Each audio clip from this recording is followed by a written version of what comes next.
Thank you for being part of the queue, the consumer experience, customer experience conversations. Brought to you by my humble self, Dick Boyewale. Thank you so much for being here.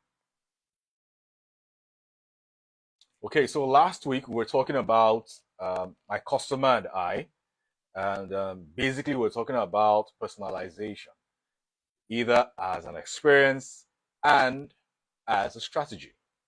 I'll take that again.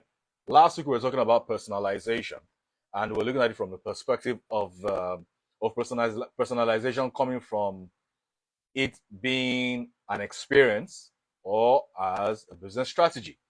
And we started off with that, but we couldn't finish because we ran out of time.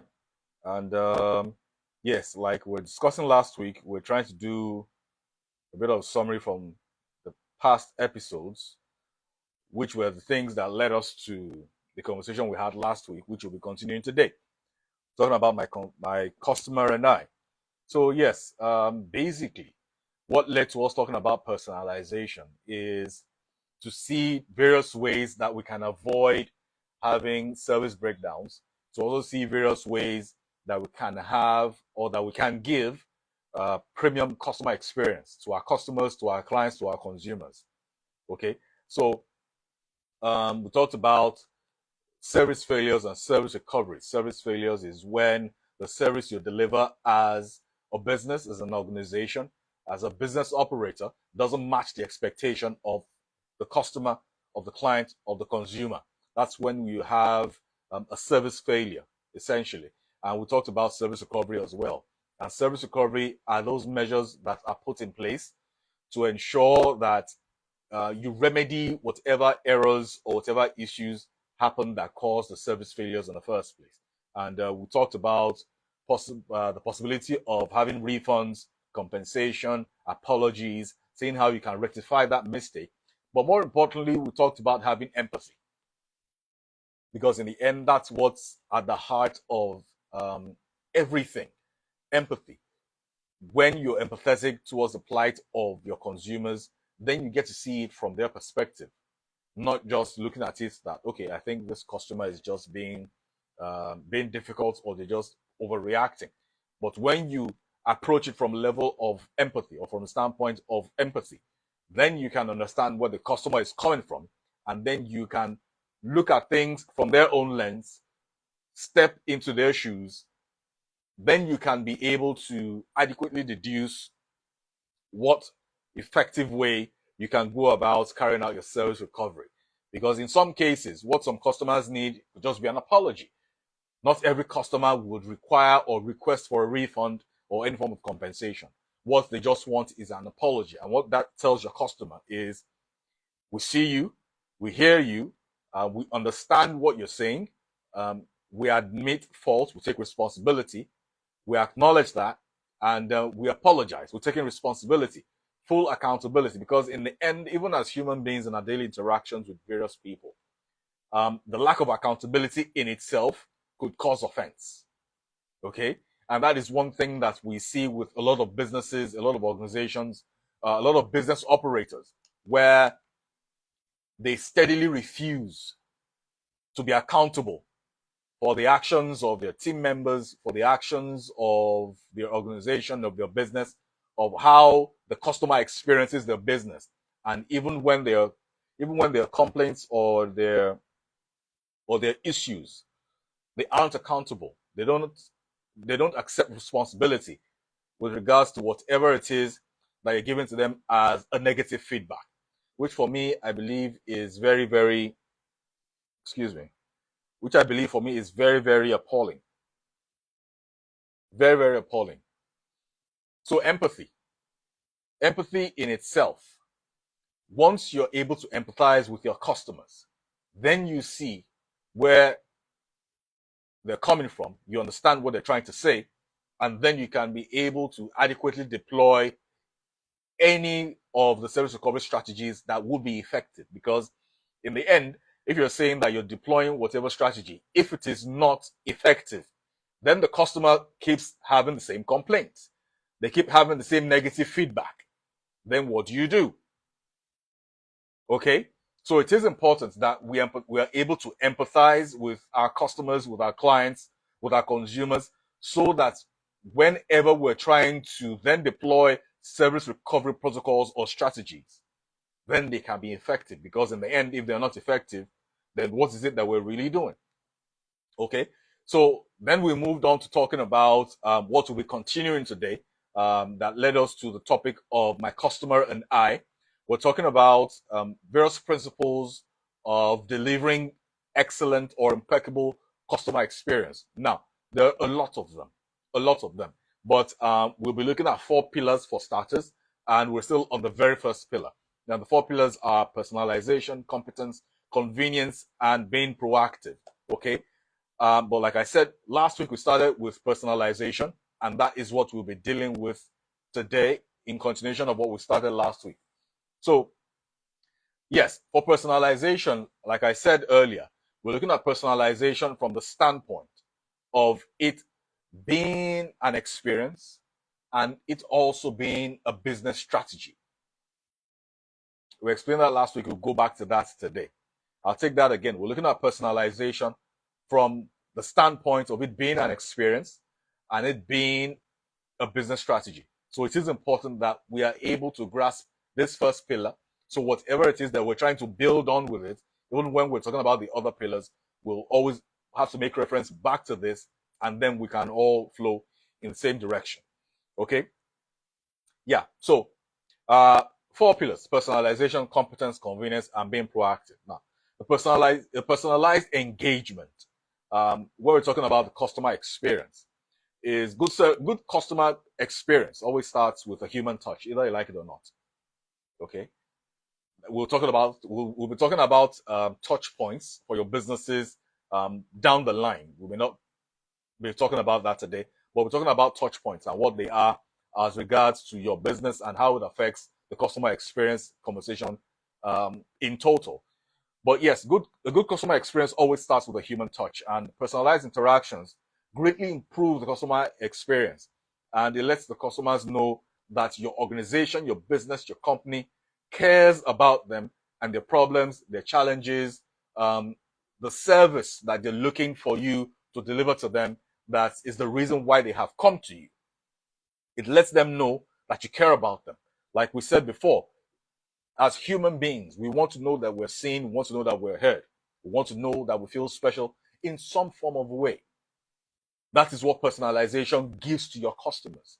And really, it is quite non-negotiable. It is non-negotiable. And unfortunately, a lot of businesses look at it as service as a cost, and that isn't what it is entirely. It is an integral part of your business. We're talking about the customer experience and especially personalization as a pillar of the customer experience. Okay, and like I said, we're looking at the customer experience and looking at personalization from the standpoint of it being an experience and being a business strategy. And like I said, it's not a cost. It is just one of those things that is expected to be part of your business culture. And I like to cite an example. Some of us here, we've seen the movie John Wick. Okay, and we know the famous Hotel Continental. And we know that one of the rules of the Hotel Continental, so for those who don't know about the Hotel Continental, the entire John Wick movie is a movie about a particular assassin. Somebody killed his dog, he got revenge on them, and then back and forth, people kept coming for him.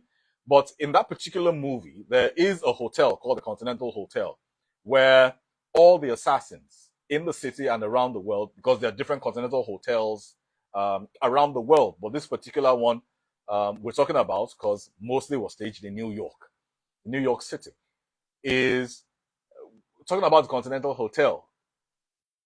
There are rules to it. One of those rules is business cannot be conducted on the premises, which means that you cannot carry out any assassination on the premises. Now, everyone there knows everyone to be an assassin. If you're a civilian and then you happen to just waltz in there for any reason, well, we haven't seen what's happened to people like that, but I believe that because of the rule, some people are none the wiser. But as an example of personalization, when you get to the concierge, you are addressed by your name. You're given a specific room. Some people have rooms that they like to lodge into regularly when they're in the city or when they're in that particular continental hotel. Every single thing that makes that place special is about personalization. Now, that may just come to us as it just being a movie. But how about we bring it back into real life and then we try to take it back to various experiences that we've had with various organizations. I gave an example last week about a small business that I engaged, I believe, a month or two ago, where I can't remember what I bought exactly. Where for every purchase, what comes in the bag, aside from what you buy from them, is a small card that they have your first name written with it or whatever name you give them for the delivery. It is addressed to you, and then there's a handwritten note to it. That's a form of personalization. That means that, okay, you know what, as a customer, we see you, we appreciate your business, and we don't take it for granted. Now, other examples of personalization, which may mostly apply to a lot of big businesses, but I believe that can be adopted one way or the other by smaller businesses, is when you're able to personalize a particular item that you're trying to buy. I'm sure a lot of us know that there are car companies out there that you can personalize what you want in the car you're buying. For example, Mercedes-Benz. If you go to their website, there's a place in the website where it says customize your vehicle. Now, what that means is you go on there to the website, you tell them this is the type of seat I want. I want the sporty seats. I want the AMG versions, or I want this particular color for the exterior. I want it to be two-toned. I want it to be one-tone. I want this particular color for the interior. I want this kind of leather. I want this kind of tires. That in itself is the height of personalization. That is personalization. So what that means is at the end of the day, when you get delivery of that particular Mercedes-Benz, and then you're going on the road, and then for some reason, maybe it's an S-Class, and then someone else who's driving an S-Class passes by you. For some reason, depending on how much customization or personalization was put into your particular car, they can always tell that this is one of a kind. It is personal just for you. It is personal to you, customized just for you. There aren't two of it in the world. That in itself makes you feel special. Now, this isn't just about rubbing people's egos or appealing to people's vanity. Because in the end, as a business, you need to have patronage. And that patronage will come in what form exactly? Is it going to be frequent, or is it just going to be once in a while? So what are the systems you have in place to ensure that personalization, in whatever degree that it's supposed to come, is available and is woven as part of the fabric of your business? How is it, or what are you doing to ensure that is the case? What are you doing?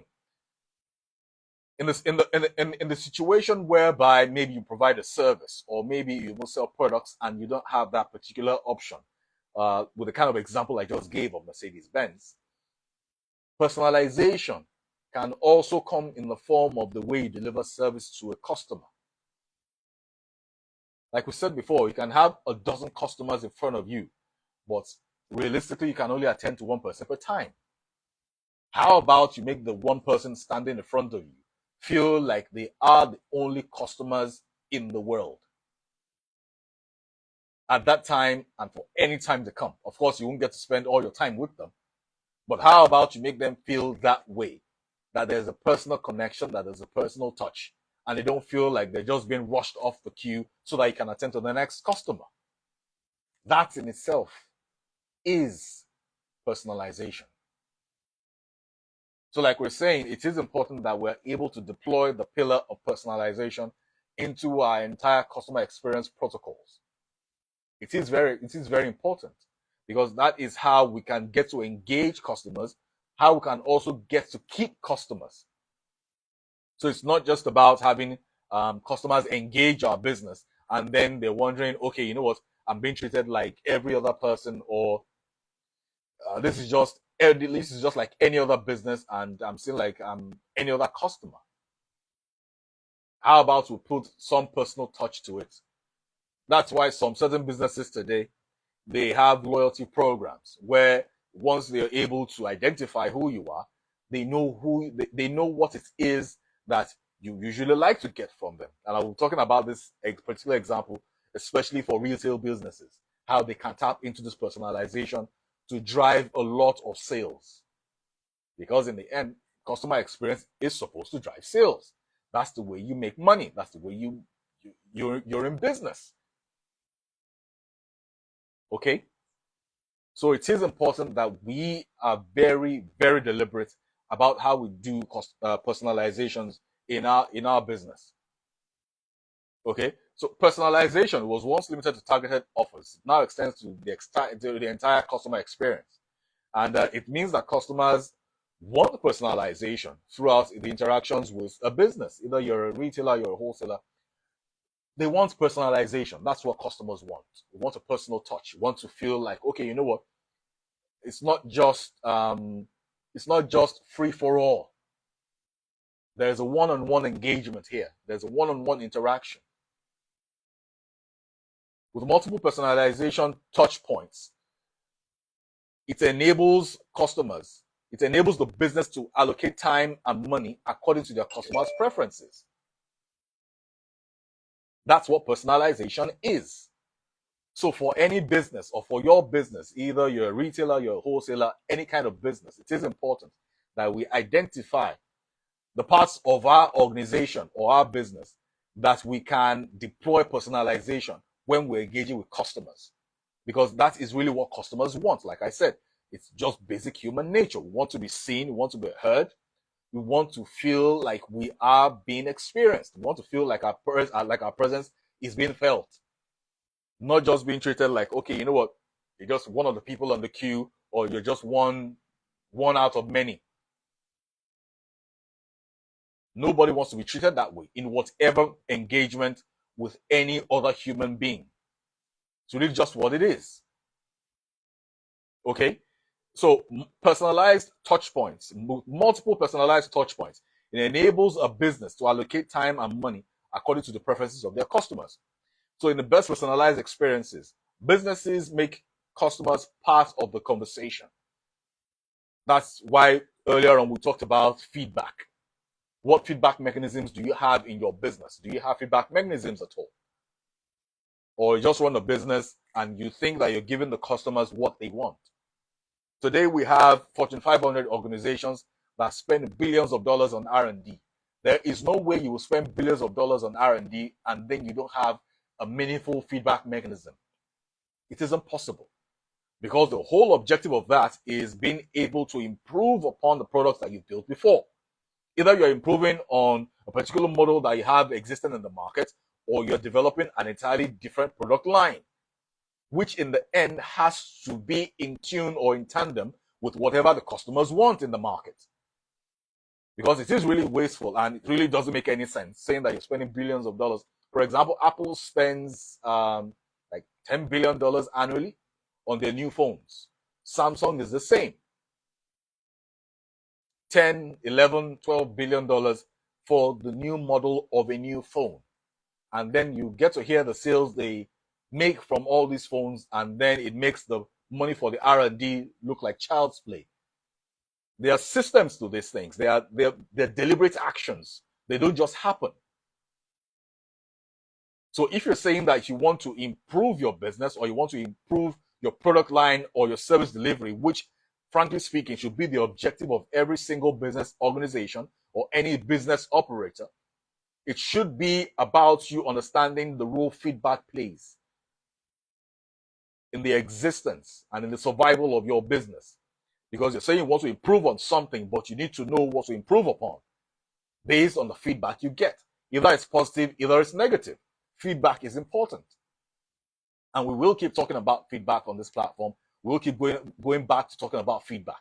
It is very important. It is really non-negotiable. So feedback, understanding that feedback is at the heart of personalization. because we're talking about you being able to tailor different resources, your time, your money, your energy, your processes, your team members, to be able to give customers or consumers the personalized experience that they want. But you need to also have an idea of that is, because you can't just do it in a vacuum. You can't do it on assumption that this is what they want, this is what they would like. So it is important that we have the feedback bit of our business really, really locked down. Okay? So yes, customers must be part of the dialogue. And you must, as a business operator and organization, you must always leverage on data.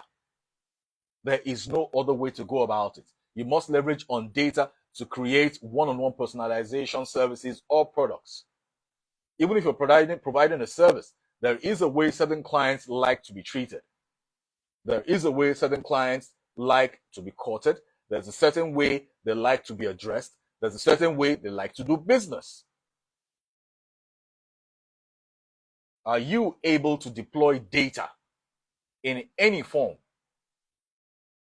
to be able to say that, you know what, this is how we're being strategic about giving this customer the best customer experience they can ever have in this industry and in this sector?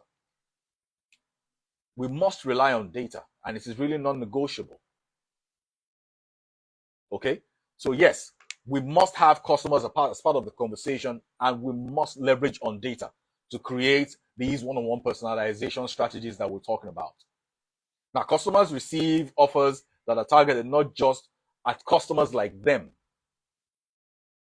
with brands targeting a particular segment level or broad-based offers. Because so I'm sure a lot of us get a lot of emails from different brands across different industries, different sectors. And sometimes you get those emails and you're like, I don't really need this. Why am I getting this? This is none of my business. I get those mails every single day. And for some of those email addresses, I've had to add them to my junk folder. So when they come, I don't get to see them in my main email. Because they're not targeted. I don't need the information on there. I don't need it. So that's why we're talking about working with data and ensuring that customers are part of the conversation. Because either you're reaching out to them on the basis of providing better customer experience, or on the basis of ensuring that they are properly marketed to. You need to work with some form of data. That is very important. It is very important. So it's not just about targeting a broad array of customers and hoping that some folks get to buy it or some folks get to patronize you. It just won't always work in that particular way.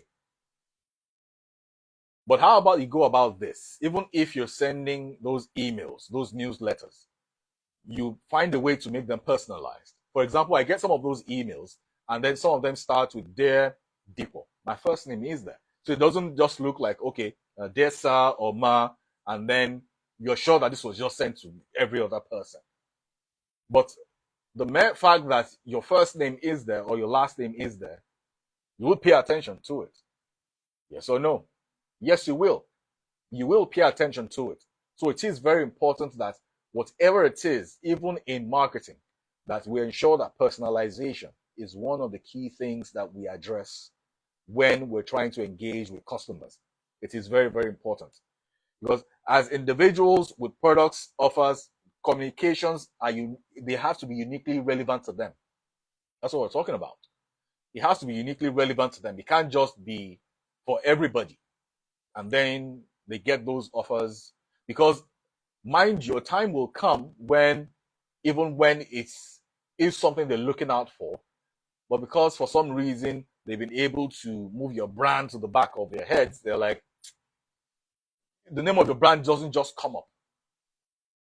And then they go with some other brands that are very strategic and have targeted them over time, and also deployed a lot of personalized processes into reaching out to them, either for marketing purposes or to ensure that they have a meaningful customer experience altogether.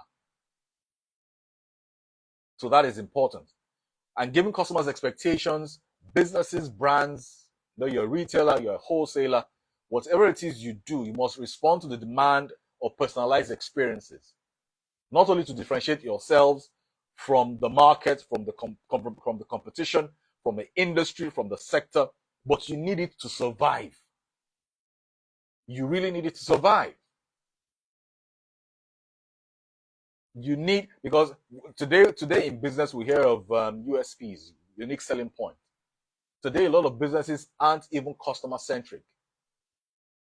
They aren't customer centric. You have to be customer centric when you're saying you're running a business, not just for the sake of being able to set yourself aside or stand out, but for the sake of your survival.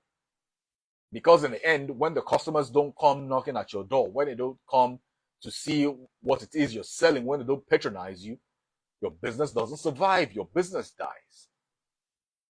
So even if it's just from the standpoint of survival, it is important that you deploy personalized strategies into seeing how your customers can have the best customer experience when engaging your business or your brand. And when it is done right, personalization allows businesses to do more than to merely survive. It enables them to thrive. Check it where you have businesses that have a particular culture of being customer centric. They're always on the rise. They're always on the rise. Of course, there will be challenges. Once in a while, they will have some downtimes. It does happen. It's life. Nothing is perfect. No system is perfect. No system is foolproof. But can we have this conversation around the customer experience, personalization, feedback, all these things we're talking about? Can we have them as part of the culture in our businesses, in our organizations?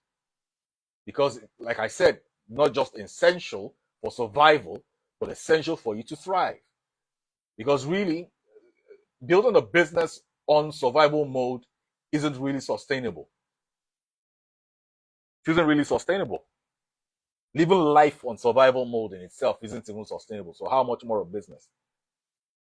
It's really not sustainable. So we must say, when we say we're building businesses, we must build them with the objective that they want them to thrive. We want them to thrive and not just survive. But of course, before thriving, they need to survive first. That is why we're talking about these particular issues and having this particular conversation, that it must be part of the business culture. It must be part of the business culture.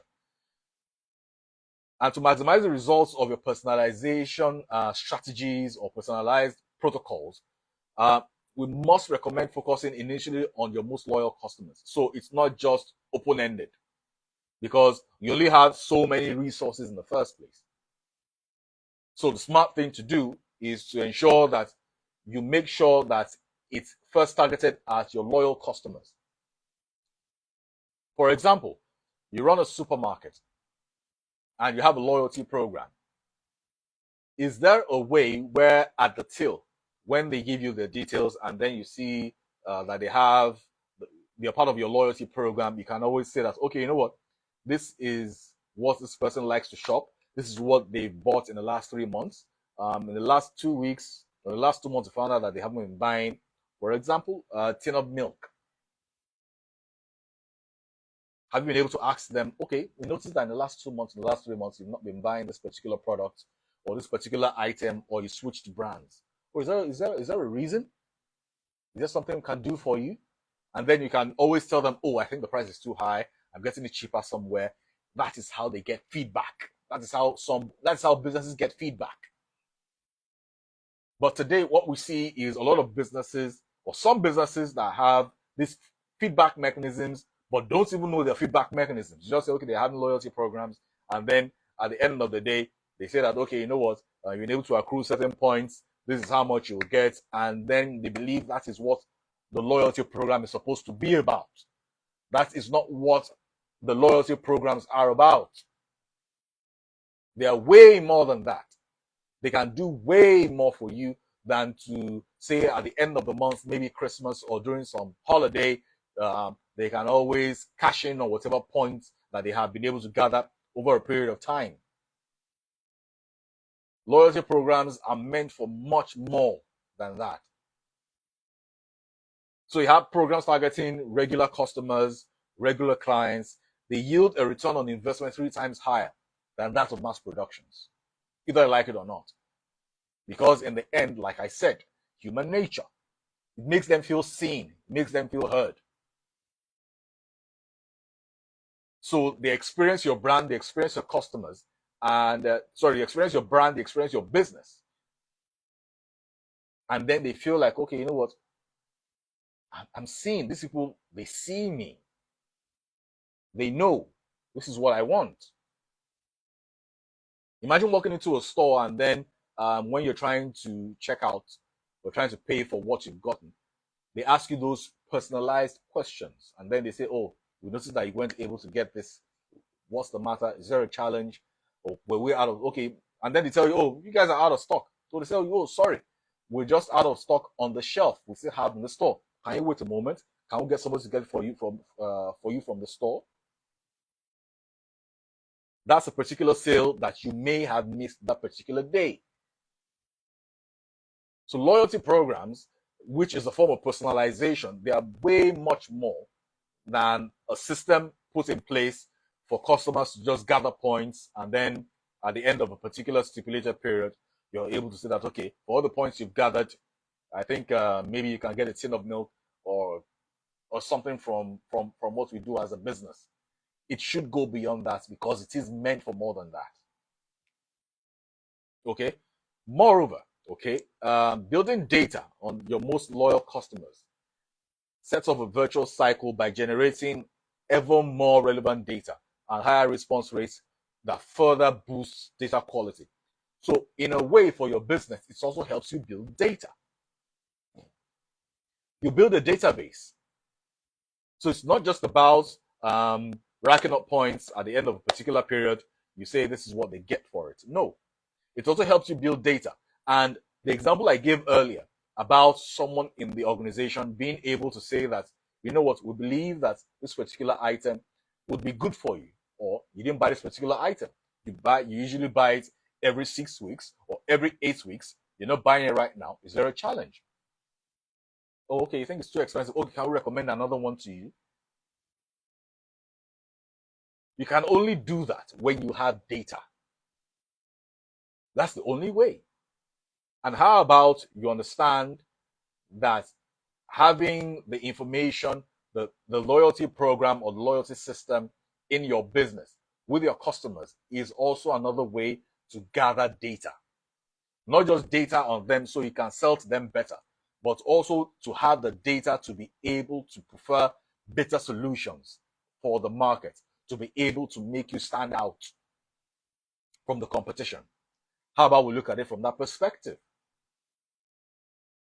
So we're back to talking about data, which it is very, very important.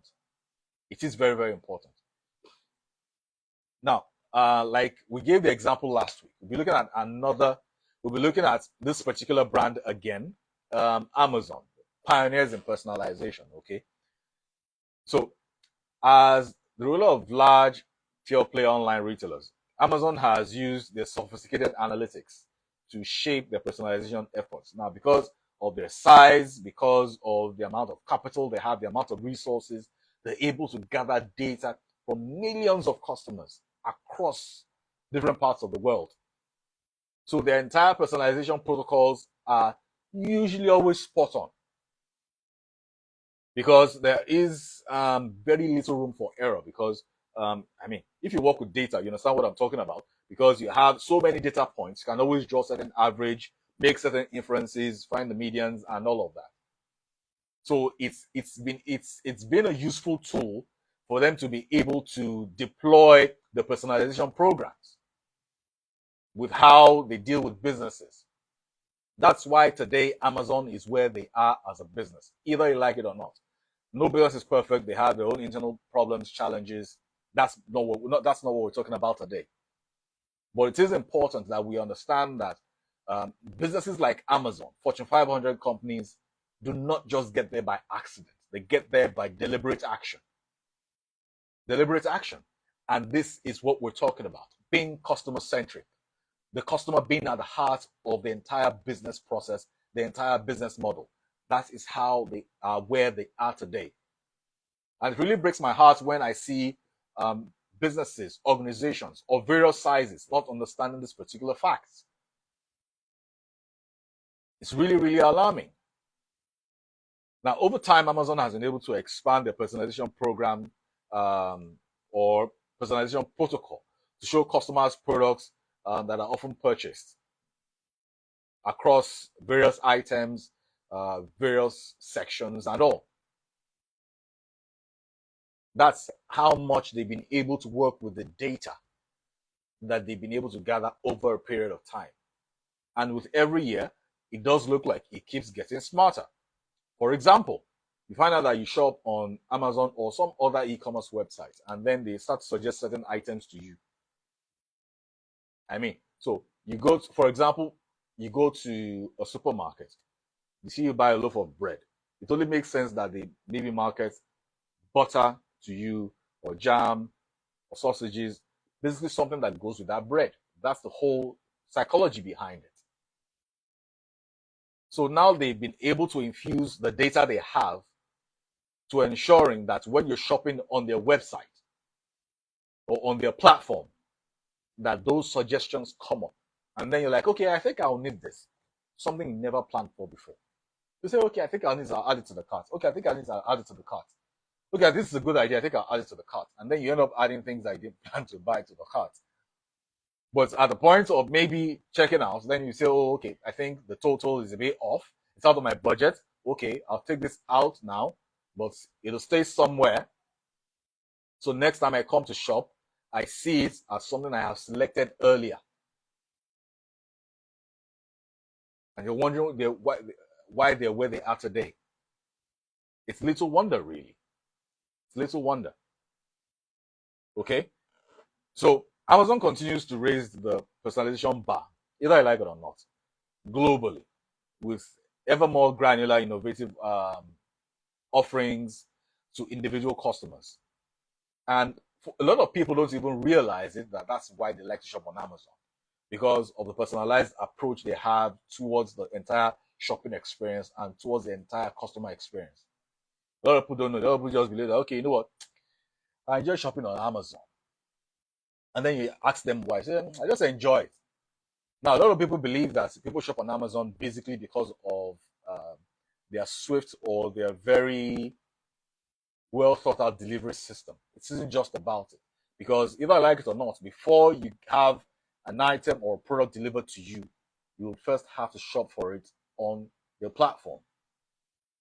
So the work starts from the platform.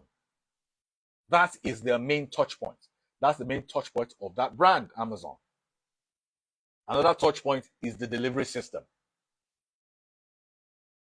which the reason why people have also stuck with them is they'll tell you is because of the delivery system. Some people are on Amazon Prime, on different offerings on Amazon.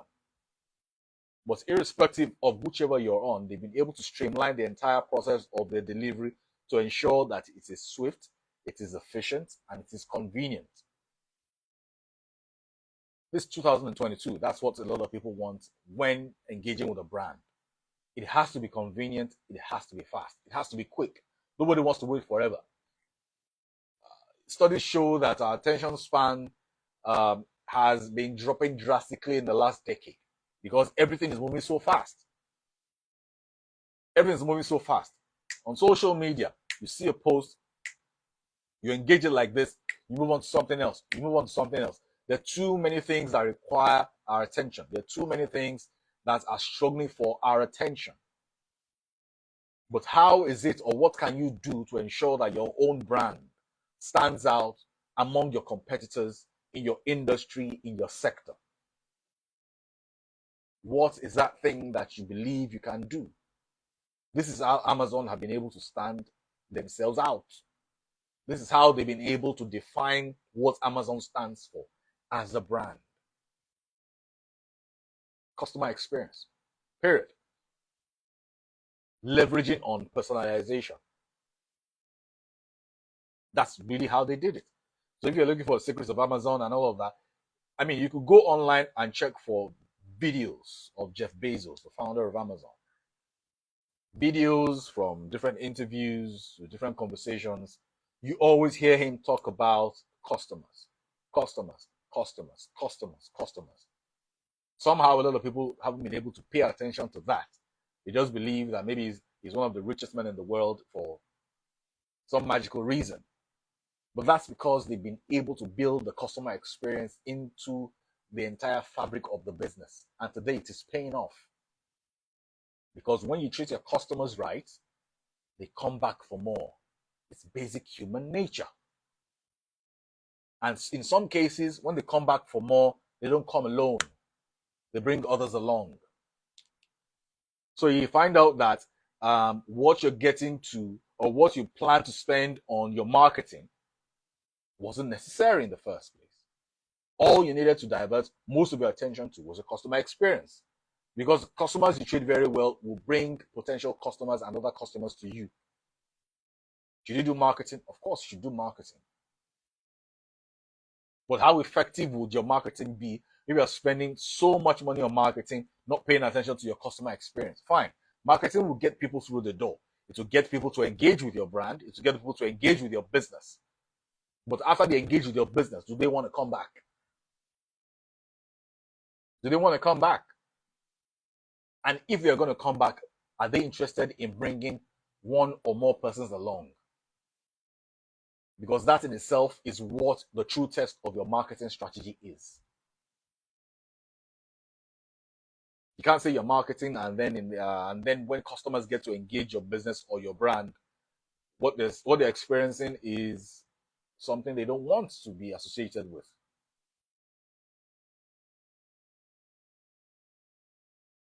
So then we see why we keep talking about having the customer experience, personalization, and these particular things being woven into the fabric of our organization. I keep laying emphasis on these particular phrases. It must be woven. There is no other way to go about it. For your business to survive, for your business to thrive over time, it must be woven into the fabric of your business. There is no other way to go about it. There's no other way. There's no other way. In some cases, for Amazon, customers complete a survey about their styles, their fits, their preferences, what they like to shop for, what they like to get, what they're interested in, and then you have people at the back sifting through that data, seeing how they can personalize that experience for you when next you come on their platform. Today we have businesses with zero feedback mechanisms. We have no inkling whatsoever when we talk about surveys, conducting surveys with customers. So how do you know what your customers like? How do you know if you're doing the right thing? How do you know if you're selling what they want? How do you know if you're providing the service that they're interested in? Surveys. And what's the purpose of conducting surveys? To receive information, to gather data as a form of feedback. That is what it is about. Because we can only go as far as what we know, either as individuals or as organizations. Feedback is very important in the survival and how our businesses will end up thriving in the future, either we like it or not. We can never rise above what we know as individuals and as businesses. That's why it's important that as businesses and as individuals, we must make sure that we know as much as we need to know. And part of the ways that we can know what we need to know is understanding that we need to have effective feedback mechanisms in our businesses. It is really non-negotiable. It is really non-negotiable. All right?